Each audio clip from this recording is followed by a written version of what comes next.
Hallo und willkommen. Ich bin Meister Lenzer. You're watching Get Germanized, and today we're gonna look at DeepL versus Google Translate because that's what you requested. All on board. What should I do? Ah, ich weiß. Get Germanized. For those of you who don't know what DeepL is, it's another translation software, apparently, supposedly better than Google Translate, but has its own flaws, apparently as well. So what we're going to do today is use example sentences, more complex ones as well, and put them in both translation engines and then see which one does better. And we can actually implement the translation challenge I gave you guys in the last video where I talked about my German Dungeons and Dragons campaign. If you haven't seen that video yet, check it out. It's in the video description. We can implement that here as well, because let's just see how they translated these engines. She sells seashells at the seashore.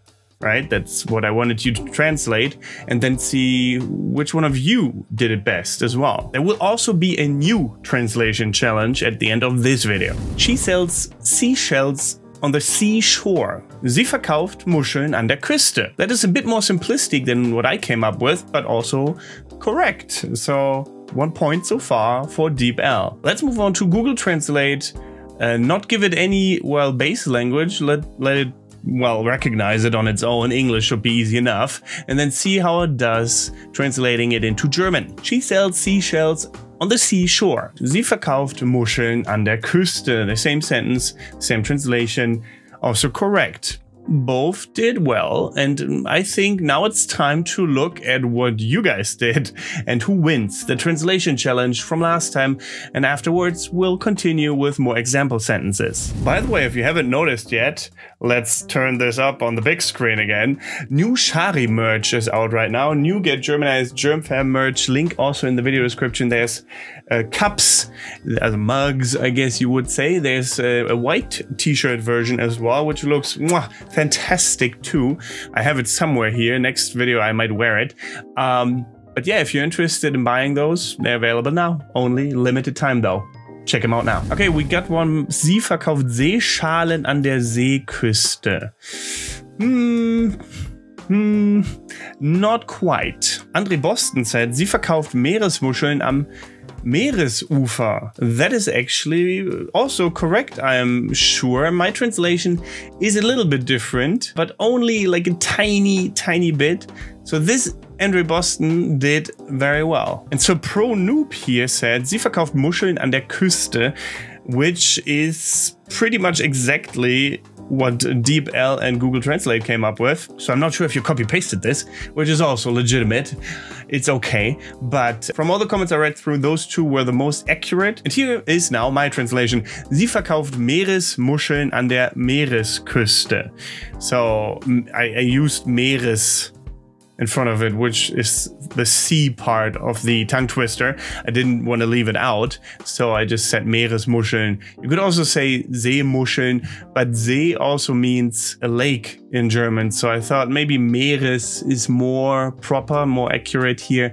Sie verkauft Meeresmuscheln an der Meeresküste. She sells seashells at the seashore. So I've consulted the University of Michigan while I looked at their homepage, and they have a really interesting complex German sentence here, because I thought maybe someone came up with some really complex and difficult examples already.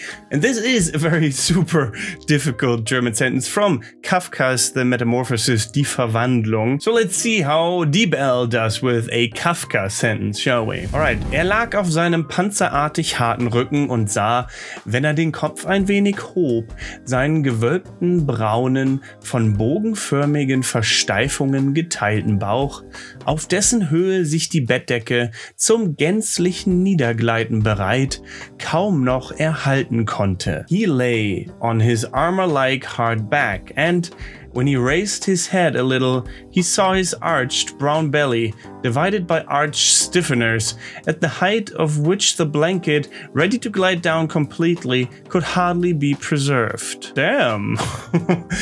I think that is a pretty damn good translation of this.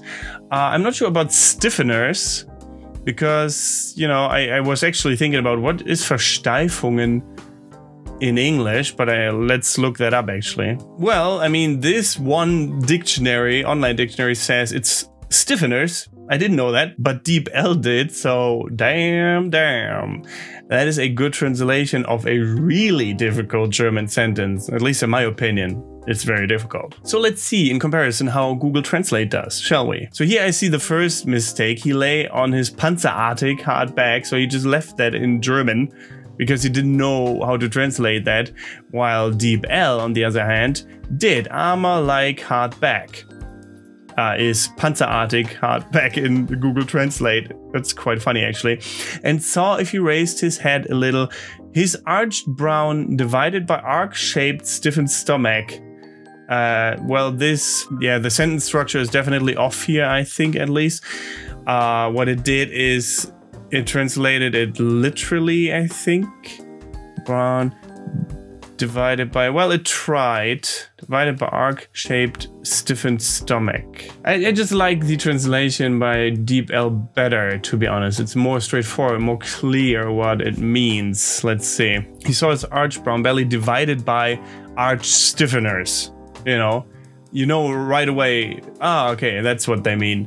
But here, I don't know, it's just his arched brown divided by arc-shaped stiffened stomach on the height of the blanket. Maybe it's just me as a German. For me, that's not as straightforward. Maybe you guys can let me know what you think about this translation. On the height of the blanket, ready for total descent. That's actually quite nice.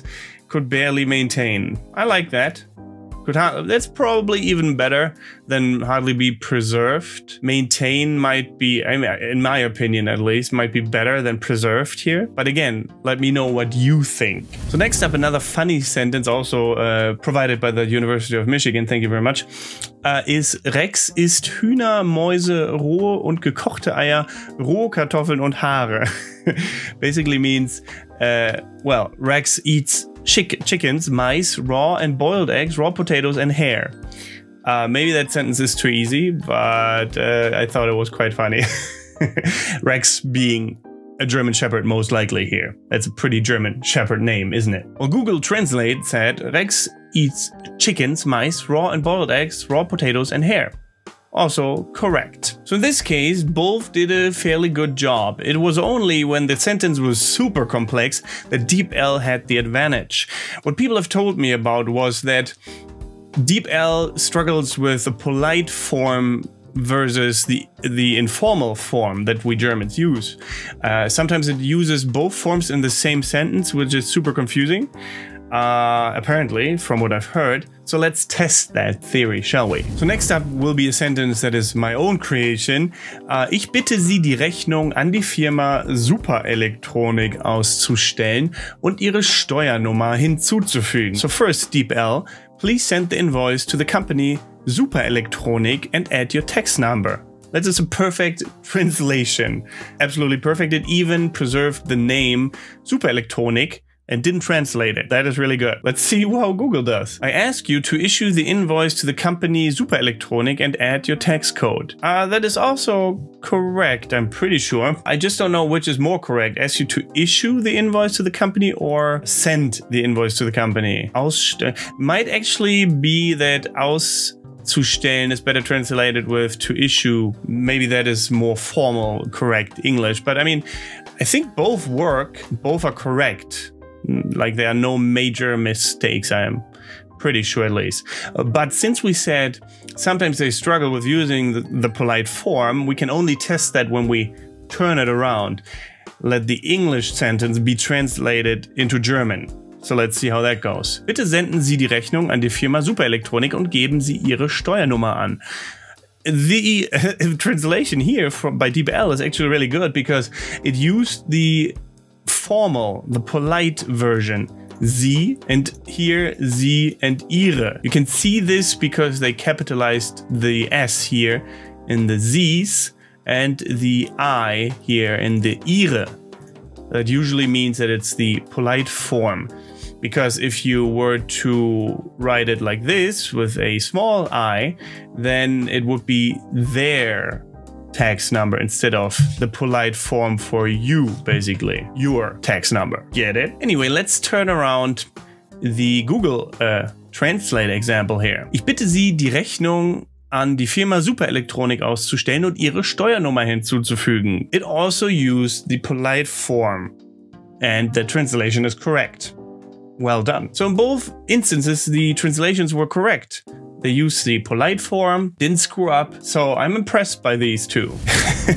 Last but not least, we have to use this example here. Ist Barney böse, so frisst er die lächelnden Kinder. If Barney is mad, he eats the smiling children. I hope Barney is some kind of bear or something and not a person. I mean, both instances would be bad, but anyway. Let's see how DeepL does with this one. When Barney's bad, he eats the smiling kids. It should be mad, right? When Barney's mad, like angry, or yeah, when Barney's angry. And not bad necessarily. Maybe, I mean, it's more like naughty, right? When he's naughty, when he's bad. I'm not sure, maybe that's just the German in me translating it wrong. But you let me know. Google Translate says, Barney is angry, so he eats the smiling children. That is actually not correct. It changed the meaning of the sentence. It basically means, well, if Barney is mad or angry or whatever, he will eat the smiling children. And here it says Barney is angry, so he eats the smiling children, implying that Barney is angry already at the moment, right now. Barney is angry right now, and not if Barney gets angry or if Barney is angry. So 1 point to DeepL. Interesting. And now it's time for the next translation challenge. The winners of this translation challenge will of course be announced in the next video again as well. Another tongue twister. A skunk sat on a stump and thunk, the stump stunk, but the stump thunk, the skunk stunk. What? Actually, I've never heard of this tongue twister before, but I love it. It's funny as hell. A skunk sat on a stump and thunk, the stump stunk, but the stump thunk, the skunk stunk. I have no idea actually what that means in German yet. I haven't translated it yet, so please let me know in the comments below. And if you enjoyed this video, if you had fun with this, well, you know what to do. Like it. It really helps a channel. It gives it more interaction, which the algorithm picks up and sees, oh, people actually like this video. People have watched this video until the end. People have shared this video. People have commented on this video. It really does help. So thank you if you decide to do that. I really appreciate it. And if you really love the channel and want to support it, you can become a channel member, get rewards like early video access, live streams, or you get reduced merchandise prices. All these things if you support me here on YouTube as a channel member by clicking on the join button next to the subscription button, or by becoming a patron on patreon.com/getgermanized. There's also a PayPal link in the video description if you don't want to be a regular supporter but just a one-off payment kind of supporter. That's fine too. There's merch that you can buy, obviously, as you were able to see. That helps me a little bit as well, because obviously that main cost goes to the company that prints them, because I can't print them myself or distribute them myself. That would be a lot of work in addition to what I do already. So, but yeah, if you love the merch like I do, then buy it and support the channel that way. And apart from that, thank you very much for watching. Don't forget to get Germanized. Goodbye and auf Wiedersehen.